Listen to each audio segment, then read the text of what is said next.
എല്ലാവർക്കും എന്റെ നമസ്കാരം. ദിനങ്ങൾ അത് ഒരുപാടുണ്ട്. അമ്മയ്ക്കൊരു ദിനം, അച്ഛനൊരു ദിനം, പ്രണയിക്കാൻ മറ്റൊരു ദിനം.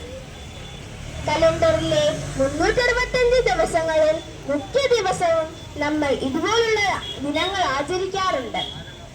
എന്നാൽ മറ്റു ദിനങ്ങൾ ആചരിച്ച് തള്ളിക്കളയുന്നത് പോലെ തള്ളിക്കളയാൻ പറ്റുന്ന ഒന്നല്ല ഈ ദിനം.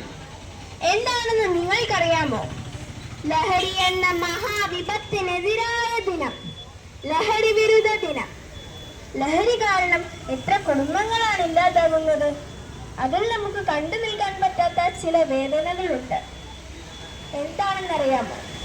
നമ്മുടെ മാതാപിതാക്കളുടെ കണ്ണുനീർ. അതിനേക്കാൾ വലിയ വേദന വേറെയില്ല. ലഹരി എന്ന മഹാവിപത്ത് കാരണം നമ്മൾ ഇളം തലമുറ കരുതിയിരുന്നില്ലെങ്കിൽ ആ വിഷച്ചാണ് നമ്മുടെ തലയിലേക്ക് പകരാൻ അനേകം നരാധവന്മാരായ മനുഷ്യർ കാത്തിരിപ്പുണ്ട്. ലഹരി എന്ന മഹാവിപത്തിനെ എങ്ങനെയാണ് തോൽപ്പിക്കേണ്ടതെന്ന് നിങ്ങൾക്കറിയാമോ? നമ്മൾ നമുക്ക് തന്നെ കവചമാകണം.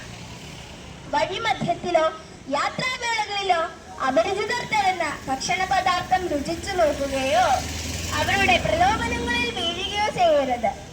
അഥവാ അങ്ങനെ സംഭവിച്ചാൽ മാതാപിതാക്കളെയോ സ്കൂൾ അധികാരികളെയോ നിയമപാലകരെയോ അറിയിക്കേണ്ടതാണ്. അല്ല, ഇതൊന്നും എനിക്കൊരു കാര്യമല്ല എന്ന് ചിന്തിച്ച് നടന്നാൽ നിങ്ങളുടെ ജീവനും പോകും, ജീവിതവും പോകും. നിങ്ങളോടൊരു കാര്യം ചോദിക്കട്ടെ ഞാൻ.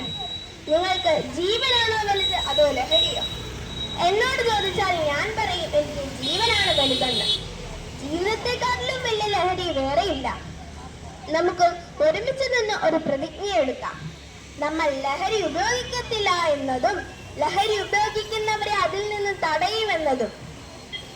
ലഹരി എന്ന മഹാവിപത്തിനെ എന്നേക്കുമായി തോൽപ്പിക്കാൻ എല്ലാവർക്കും സാധിക്കട്ടെ എന്ന് പ്രാർത്ഥിച്ചുകൊണ്ടും എന്റെ ഏഴ് വാക്കുകൾ ഉപസംഹരിക്കുന്നു. നന്ദി, നമസ്കാരം.